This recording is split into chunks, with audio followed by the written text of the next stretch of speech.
My daddy was a mean son. He was also a preacher that believed that the road to salvation was unflinching faith. As such, the best way to keep children on the right path was through hard work and strict discipline. My childhood can be described with a lot of words, but trust me, spoiled ain't one of them. Due to my upbringing, I've soured on the ideas of faith and religion, but despite that, I still believe in God in my own way. I don't show this by quoting scriptures or attending church every Sunday. I worship Him through music. Despite the beatings I received in His name, how could I not believe in God? Not after being blessed enough to grow up in an age of real music. I'll never forget the first time I heard Robert Johnson on the radio. Those powerful chords and raw lyrics shook me to my very soul. I only heard him for a minute before Daddy slapped me so hard that my ears were ringing. Those people are marked by sin, and so is everything they do. I will not tolerate the devil in this house, boy. Daddy made his point clear through scripture, but it did nothing to dull the passion that the blues brought to my soul, nor did the constant teasing from the other children in school when they found out about my taste in music. While they listened to the latest honky-tonk hits, I taught myself to strum the blues on a guitar and learned how to tickle those heavenly tunes out on a piano. One day I hoped that everyone would speak the name of Ricky Dodds the same way they did Johnson and Muddy Waters. It became clear that I would never be able to achieve my dream while living under Daddy's thumb. So, I scrimped and saved every penny I could from doing odd jobs around town. I sang in the choir to nurture my vocals and would listen to the radio in secret, humming along to the songs. Even in the quiet of the night, barely above a whisper, that music lifted my spirits. If Daddy had any suspicions about my goals, he never vocalized them. I imagine the night I left home was a complete shock to him. Honestly, I don't know. I wasn't going to stick around and wait to find out. Instead, I hopped on the nearest bus out of town. When my money ran short, I hitchhiked and jumped trains until I finally reached Chicago to pursue my dreams. The years passed by slowly and painfully. Learning how the Windy City worked was tough for a dumb redneck boy fresh off the truck. Times varied between lean and rough and never bobbled much above good. The days I got 3 square meals were few and far between. I lived everywhere, from flop houses with leaky roofs and oftentimes on the streets. Despite how tough those days were, I can't help but look back on them with a lot of fondness. I was fearless throughout my 20s. Hope and dreams were the only things I needed to keep me going. Every day I clawed at success, getting by on pennies playing on the streets, and blessed by the occasional working night with my battered guitar. Sure, the pay was never much better than breaking my back digging ditches, but there ain't no feeling like being in the spotlight and soaking in the applause of a crowd. I don't care if it's a room with 12 people or a stadium filled with thousands. In that moment, a man is as close to God as one can ever hope to be. Like the century I lived in, my 20s gave way to my 30s. The confidence of youth gave way to the reality of maturity. Eventually, it came time for me to face the truth. You see, there's a problem growing up with legends. When the stages and the radios are taken up by the Tommy Johnsons and Tampa Reds of the world, they're not just your inspiration, they're your competition too. I could pick a guitar well enough, even accompany the rhythms on a piano with some degree of competence. My voice could draw attention from people passing on the street, but wouldn't captivate a room full of people. In short, I was good, but I wasn't great. And I wasn't ever going to be. And the spotlight, well, it's got no sympathy for those who can't cast a shadow. It was my 33rd birthday when I finally realized my big break wasn't coming, and I hung up my aspirations for good. By then, a few years of the Volstead Act had already passed, which banned alcohol. And while legally the country was dry as a bone, booze still flooded the streets of Chicago. It was so rampant that anyone could make money on the stuff, even a hick past his prime with a busted dream. I got a job bartending at the Purple Piano in Chicago's South Side.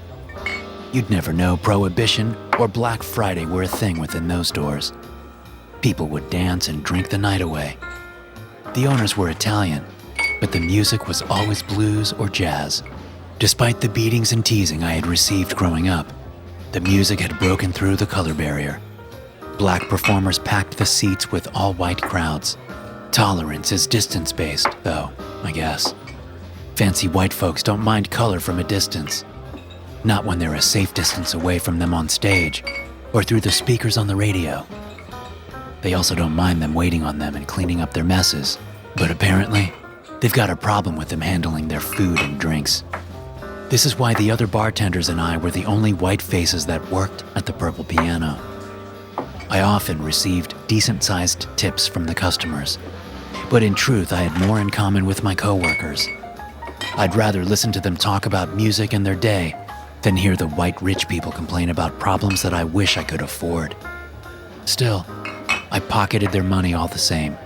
I ain't no saint, and I never was. The Purple Piano satisfied me in other ways too. While dishing out gin and bourbon by the barrel load, I was still close to the music I loved. I witnessed greatness as it happened. And while I didn't have the talent to make it big, my ears still worked just fine. And after closing, I could still strum along on my guitar and sing. Sure, it was an empty crowd, but it kept my younger self alive. The dream might have died, but that spark of hope always remained. One night I stayed late like I always did, waiting for the last revelries to fade. The party went later that night than most, something about a wedding or a bachelor party. Inside the Purple Piano, the two didn't look much different. Finally, the last of the party stumbled out the door and left the rest of the staff and I to clean. I had just stepped outside and lit a cigarette when I heard scratching from the bar. Christ, it sounded like we had rats again. If we had any screaming dames on the dance floor, it would have been taken out of my check. I picked up the baseball bat we used for the unwelcome pests and stormed into the bar, ready to battle with the venomous bastards. Instead of rats, I found a young black kid who bolted up from his seat. I recognized him as one of the new hires to sweep up around the place. He was about the same age I was when I first came to Chicago, but he didn't string a sentence together in under 5 minutes. Stuttering John, I remembered. That's what everybody called him. John didn't know me. All he saw was an angry white man with a baseball bat. Like any sensible black man, he turned and fled, tripping over the stool as he did. I dropped the bat and yelled an apology after him, but by the time I got to the front door, the streets were empty. I sighed and rubbed the back of my head, making a note to apologize to him the next day. I headed back toward the bar. John had been in such a hurry that he left behind what he was working on. It was a battered-up piece of sheet music and an abandoned pen. Atop of the score was the title, Chicago or Bust. Reading over the notes, I found my hand tapping against the side of my leg. The notes and the lyrics poured through me, nourishing that beaten younger self. New life flowed through my spirit and my body. Walking as if in a trance, I picked up my guitar from behind the bar, took the stage, and set up John's sheets. My thumb strummed the first chords in a rhythm that vibrated through my core. Closing my eyes, it was like I didn't even need to see the notes. They flowed through me, into my heart, and pulsated through my hands in a rapid twist of chords that I would never have been able to match before. The lyrics did the same. All I had to do was open my mouth, and they poured from my throat. I didn't even need a microphone. It was like the years of tobacco abuse never happened. My voice pitched high as a schoolgirl's and deep as the ocean when the song demanded it. Kick my soul to the dust. I don't care, baby. It's Chicago or bust. My guitar and my voice echoed with the last lyrics as I sat on the stool and felt the tears well up behind my eye. The kid who couldn't speak without stuttering was a damned musical savant. It was the most beautiful thing I had ever heard, and I was grateful even to be a small part of it. Clapping snapped my eyes open. It was just one set of heavy hands, but they were like thunder in the empty room. Standing closer into the light, my mouth went dry as I saw the three-piece suit and cigar dangling from his lips. Big Matty Marcone, a capo for the Gambino crime family, and my boss. The purple piano was more like a playground for him, and a place to launder money through his less legitimate businesses. Our bartender had been accused of stealing from the till, and it was said that Marcone was why we never saw him again. Sorry, Mr. Marcone, I said, and jumped to my feet. The manager said it was okay if I played after hours. I mean, so long as there ain't no customers around or nothing. I didn't know anyone else was here. Marcone looked like he hadn't heard a word I said, and plucked the cigar from his lips.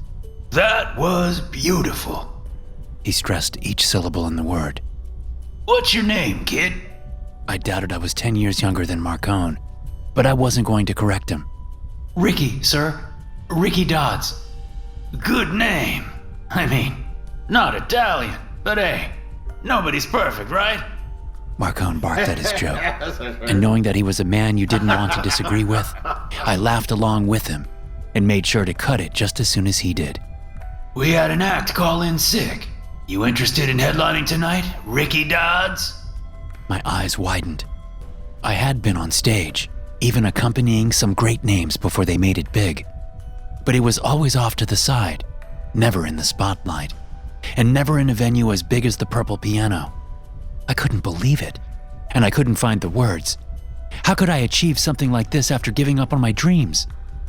It was all because of Stuttering John. I'm going to take that stunned silence as a yes. It almost always is. I mean, unless I got a gun to someone's head, but hey, you didn't hear that from me, capiche? Marcone reached into his coat and pulled out a stack of bills. He thumbed out several and placed them in my hand. It was more money than I had ever seen in my life. Get yourself a decent set of digs for tonight's show, kid. And hey, if you got more songs like that, who knows? Maybe we can find some more work for you. I wrapped up the bills and stuffed them in the breast pocket of my shirt. Warmth radiated off them and through my chest, almost as much as John's music. I nodded, still at a loss for words. I took Marcone's silence as a sign that I was dismissed, so I slung my guitar over my back and headed to the nearest exit. It felt like I had just robbed a bank or something, and I felt a dire need to run out as soon as possible. Something stopped me though, and I rushed back and grabbed John's sheet music and pen. I spent the next hour beating on the doors of some coworkers. They answered the door with red eyes and a few swear words. After a few knocks though, I finally got an idea of where John lived. We were already on the rough side of the tracks, but hell, the tracks didn't go to John's neighborhood. I was self-conscious of the money, afraid that any would-be muggers could smell it on me. Luckily, I was in my work clothes and up all night. Most of the bums loitering on the streets looked better off than me. It took a while, but I finally saw him walking up the streets. John's head was bent low like he was dragging an anchor around his neck. I stepped in front of his path and called out to him. Hey, it's John, right? He looked up and blinked several times, clearing the haze from his eyes. It took him a moment to recognize me, but his mouth dropped open. I held up his sheet music before he could spin on his heel, and it froze him for a moment. He bobbed lightly from one foot to the next, unsure of my intention and ready to flee if he had to. Sorry about before. Heard the scratching and thought we had rats again. I held out his music toward him, and he hesitantly reached a hand out. I smiled as his fingers wrapped around the wrinkled sheets of paper. You're a hell of a music man, you know that? The fear in John's expression finally broke with a smile. Thanks. His nickname was definitely apt. I glanced up and down the streets and worked out where we were. There's a hash house not too far from here. Not the best grub, but generous portions. You hungry? I could practically hear his stomach growl, but he frowned and shook his head. No money. Don't worry, it's on me. I figured it was the least I could do. but John's eyes lit up like I had just offered him a winning lottery ticket. Once again, I was reminded of myself when I first came to Chicago. How many times had I gone without food before booking a gig that at least came with a sandwich? I turned up the streets, and John wasn't far behind. The diner was just like any other. Nothing special about it, but filled with the smell of burnt bacon and heavy with smoke from the paying customers. It was also close enough to the poor side of town that segregation wasn't heavily influenced. Even still, the blonde waitress eyed John suspiciously as he sat down across from me. That was a lot better than open hostility, so I decided to chalk it up as a win. I ordered some eggs and toast, and when John decided to do the same, I added a couple of other dishes on top of his order. I had finished my breakfast while John dug into a stack of flapjacks with unrestrained joy. It had definitely been a few days since he had a meal. When he finally popped the last slice of bacon in his mouth, I offered him a cigarette, but he shook his head. I sparked up and sipped my coffee before clearing my throat. John, do you know who Matty Marcone is? He flinched and nodded. The boss. That's right. Well, John, I was playing that song you wrote, and Mr. Marcone heard it. And even better, he liked it. I reached into my pocket and fished out several of the bills. Careful not to flash the cash on this side of town, I finished my coffee and hid the bills under the cup. Then I slid them over to John. He liked it a lot. John's eyes went wide as saucers as he lifted the cup. He looked at the bills the same way he had the sheet music when I returned it, like they were bait in a trap, and he was worried that he couldn't see the snares. Take the money, John. It's yours. You earned it. I waited until he stuffed the bills in his pocket. He did it fast, like he was afraid they would disappear. I had done the same when Marcone paid me. John, I ain't blowing smoke up your ass. That song, one of the greatest I have ever heard. How come you're not on stage somewhere? John shook his head. Can't. He sighed, giving up on the word, then tapped his lips with 2 fingers. No good for singing. He held up his hands and showed trembling fingers. No good for playing. Sympathy filled my heart as I flicked the ashes from my cigarette. Poor kid was gifted with limitless music imagination, but his body wouldn't let him live up to his potential. But at the same time, I couldn't help but think it was another sign of faith, of God rewarding me for worshiping him in my way. Here we were, him with the imagination but not the skills, and me with the skills but without the talent. What were the odds? I tapped the side of my head. But really good writing. You got any more songs, John? Or is Chicago or Bust a one-hit wonder? John smiled and reached into the dirty satchel he carried at his side. He pulled out several other beaten sheets of music, and I had to stop myself from snatching them up. As my eyes glanced over the notes, I could already hear the music filling my mind and rising to my throat, just begging to be sung. Right. Here's what I'm thinking, John. I can play and sing, but can't write worth a lick. You've got the opposite problem. I stacked up his sheets of music. You write the songs for me, and I'll play them for the crowd. I'll take the credit as the performer. You get the credentials as a writer. How's that sound? John's smile grew even wider. Sounds good, sir. Don't call me sir. My tone made him flinch, so I softened it. I ain't your boss, John. I'm your partner. We're going to split everything 50-50, which means the cash too. So, you call me by my name, Ricky Dodds. I held up my hand, and John reached up and took mine. Johnny Green. The next couple of years were the happiest of my life. John was the missing piece of the puzzle. We captivated the audience on our first night playing together, and after that, we always played to a packed house. Marcone became our key backer, and with his mob connections, it wasn't long until we were on the radio and even touring the country. Women, booze, cars, you name it, and we got it. And while the open road was always an adventure, nothing compared to Chicago. It was our own private kingdom. We were rubbing shoulders with movie stars, politicians, and sports legends. Every time I performed one of John's songs, it inspired him, and he would put pen to paper and kick out as much as 5 more in one night. All of that started to change after a show in St. Louis. John met a girl named Maria. I thought she was just another one of his one-night flings until she appeared on the bus back to Chicago. I became even more worried when some drunk customer at the Purple Piano pinched her ass, and John responded by knocking his teeth out. The place nearly broke out into a race riot until Marcone showed up. His reputation alone was enough to force an uneasy peace that night. At first, I was happy for John, even if I was suspicious of Maria. John would still have been sweeping floors and cleaning toilets if not for me, so I couldn't help but feel responsible for him. There was nothing wrong with her keeping him happy, even if she was using him for his money. But as time went on, she started talking more and more. She always had an opinion about where and what we should play, and John always backed her up. Things were tense but civil between Maria and me, until one night when I walked into the Purple Piano with my guitar on my back, ready for the show. When I stepped inside, there was already a band on stage. I stared, transfixed by the new group. The faces were somewhat familiar, but the music I knew immediately. It was John's latest piece, the one I was supposed to be playing. As the last chords died, the audience jumped to life.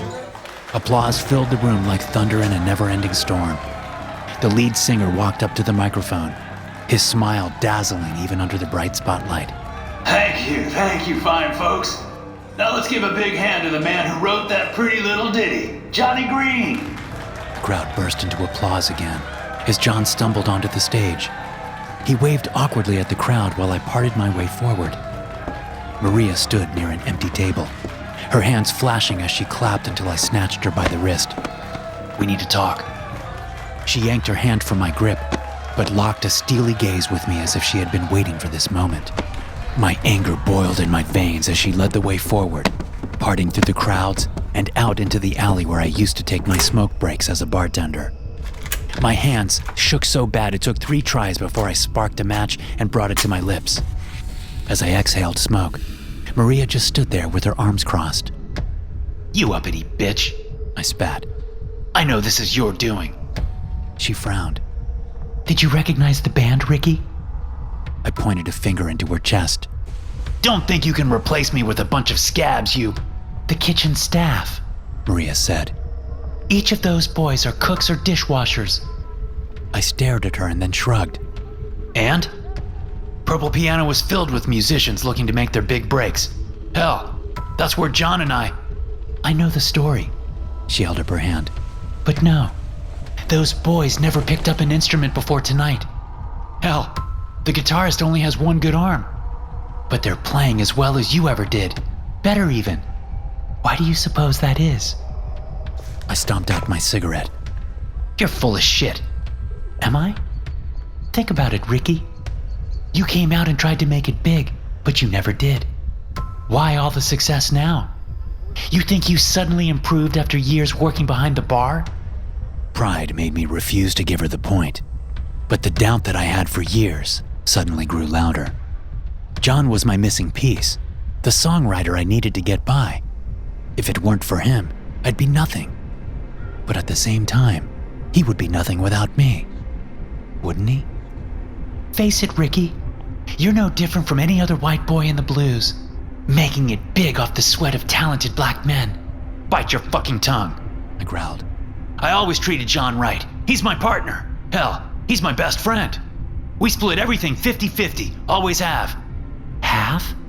Do you think you deserve half?" She pointed back toward the door. "John is a living miracle. Anyone who touches his songs can play them. You're not a musician, Ricky. You're just an instrument." My teeth grinded together, and my knuckles popped as I made a fist. "Better than being a cheap whore." She frowned at me until a look of comprehension crossed her face. You really think that's why I'm with John, don't you? I love that man. The things he can do, the miracles he can perform with his music.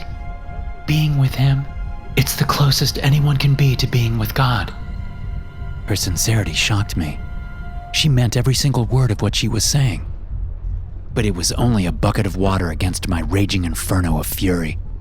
And her following words ignited the flames even more. 28. That's what the boys playing tonight are making. And they're happy to get that. She looked me in the eye. All traces of emotion gone from her expression. Just cold, hard honesty. 1090. That's the new split. It won't be easy to sell John on ditching you. He doesn't realize how special he is. But I can convince him. You know I can. You have until the end of the show to decide.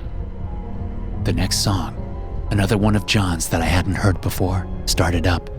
Even through the thick walls of the club, I could hear the music, frantic and loud. Music to dance to and music to keep everyone inside. As Maria turned toward the door, I unslung my guitar and smashed it over her head. The wood cracked and shattered into splinters as Maria fell to the ground.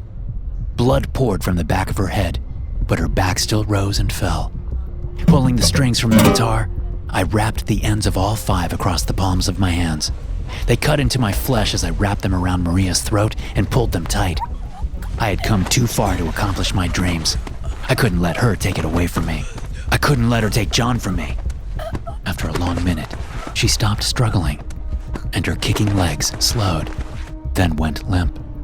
I focused on John's music to keep my mind off it. I knew there would be another hit. They were always hits. Because Maria was right. John was the miracle, and I was just an instrument. As the music died, panic gripped me. I looked both ways. The alley was still empty, but the door was unlocked. How long would it be until someone came out for a cigarette? I tried to pull away the strings, but they had cut deep into Maria's throat. There was no time. Instead, I dragged her body across to the nearby dumpster. Hoisting her onto my shoulder hurt, but I tossed her inside with a loud clang. I flinched, but no one came out to investigate, so I moved over several piles of garbage, concealing her body. It would have to do until everybody left.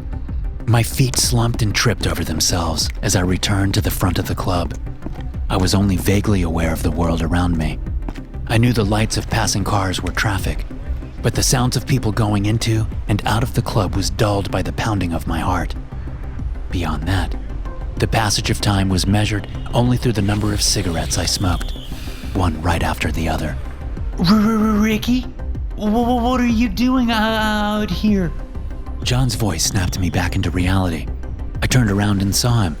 The music had stopped, and the sky had lightened to an ugly purple. I flicked my cigarette aside and quickly shoved my hands into my pockets before he could see the cuts. Why shouldn't I be here, John? We had a show to do tonight, remember? He nodded. Yeah, but Maria said you were sick. Good old John. Of course, he wouldn't have upstaged me on purpose. That bitch had tricked him into doing it. John was a sweet kid, but she would have used him to get rid of me if I hadn't stopped her. John said something, but I couldn't hear him as I remembered Maria's severed throat. The pounding in my ears grew louder and blocked out all sound. My vision blurred, and I stumbled, but John rushed forward. He wrapped an arm around my shoulder and kept me standing, patting my back. What'd you say? I kept my eyes on the ground, unable to look him in the eye. Have you seen Maria? The door cracked open. I had never been so happy to see one of Marcone's goons. Hey, Dodds! The boss wants a word with you. Sorry, John, I gotta go.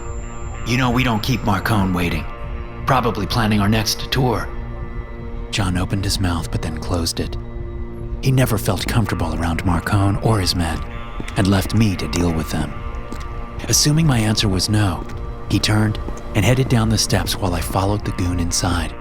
I followed in the beefy man's wake and only realized at that last moment that he wasn't leading me toward Marcone's office. Instead, he led me to the back door. I hesitated, but my escort grabbed me roughly by the neck and shoved me outside. I landed hard on my knees, tearing the fabric in my new pants before I was hoisted up again and dragged. I saw 2 of Marcone's men guarding the alley before the ape pulled me toward the dumpster. Marcone was there, chewing on a cigar as usual. 2 more henchmen stood nearby, glaring at me, probably because of the garbage stains on their suits.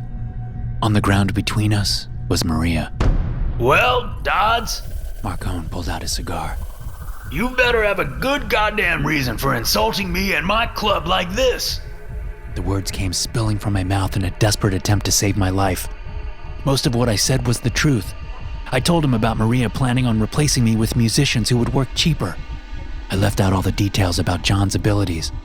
Marcone wouldn't have believed them anyway, and I sure as hell didn't want him to think I was expendable. Marcone stood impassively, chewing on his cigar while listening to my reasons. Finally, he flicked his cigar and hocked deep into his throat. He looked away from me and spat at Maria. It landed on the jagged remains of her throat, his spit mixing with her blood. Fucking whore, He said. Cooch on the road should stay on the road. Knew this one was trouble. Hell, they're all trouble. Let that be a lesson to you boys. Always keep a hand on your wallet around these people. He didn't see me flinch at his words. It sounded too much like Maria's accusations about me. White people getting rich off talented black people and not giving them their fair share. But I wasn't like Marcone. Was I? Next time someone comes after our golden goose, you come to me, Ricky. Marcone dropped a beefy hand on my shoulder. We'll make a cleaner job of it than you. Reaching down, he gripped me roughly by the wrist and forced open my hands. Besides, you're not any good to me if you go and get your hands all cut up. I stood there in silence and nodded, and Marcone smiled, revealing each of his teeth. I'm going to take care of this for you, as a personal favor. You just make sure you and your boy keep those hits coming. Marcone let go of my wrist, and I walked out of the alley. Marcone's thugs parted as I passed. Guilt mingled with relief as I walked out of there alive, but a heavy dread hovered over my head. Marcone's generosity sounded greedy and vicious. John, open up. It's Ricky. I'd been pounding on John's door for the last hour. In the months since Maria, John had been in a downward spiral. Marcone started a rumor that Maria was last seen walking out of the club with some guy. The lie broke John's heart, maybe even as much as the truth would have. The delay between his songs became longer and longer. Even worse, he had graduated from alcohol to harder stuff. Nothing I tried could lift him out of his funk. Marcone was breathing down my neck. The gangster had signed us with a major record label, but had promised more than we could deliver. Marcone insisted that this was my problem, not his. With John spending all his money and time in the smack houses that littered the city, I was left alone to deal with Marcone. We were out of time. I just came from a meeting with a gun pressed to my head. Marcone made it clear on no uncertain terms that we needed a new hit by tonight. And if we couldn't deliver... Well, Ricky, you ever notice how demand for a musician skyrockets after they die? Marcone's threats rang in my ears so loud that I stopped knocking. Instead, I shoved my shoulder into the door. My reward was jolting pain and a slight creak of wood, but not the slightest budge. Resting my hand against the knob, I swore, then swore even louder when it turned easily in my hand. John hadn't even bothered to lock the door. I pushed the door open and gagged. Most landfills smelt more pleasant than John's shoebox of an apartment. The floors were littered with dirty clothes, broken bottles, and mounds of rotting garbage. The dim light from the hallway illuminated John's pitch-black room like a lighthouse, and I saw him slumped in a chair. Jesus, John, didn't you hear me? I reined in my temper as I walked across the floor, kicking trash in my wake. Glad to see you're hard at work, but we got a deadline tonight. If Marcone doesn't like what you got, we'll both be sleeping with the... My words failed me as I put a hand on his shoulder.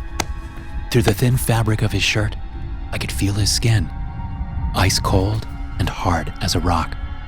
I pulled the chair back, and John slumped to the floor without a sound.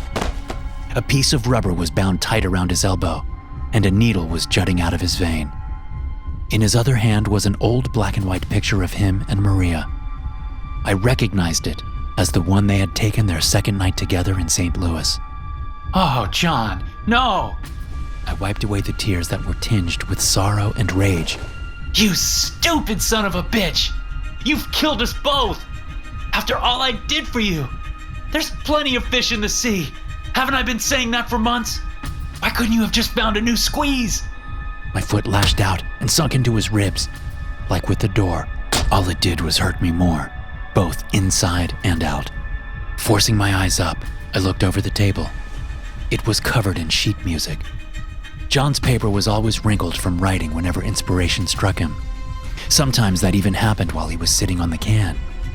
This one was a whole new magnitude of weird, though. The paper was thick and yellowed with age.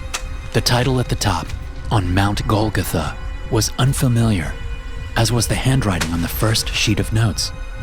But as I flipped to the next page, I recognized the same frantic scrawl of John's script. The music again filled my head, but it was different this time.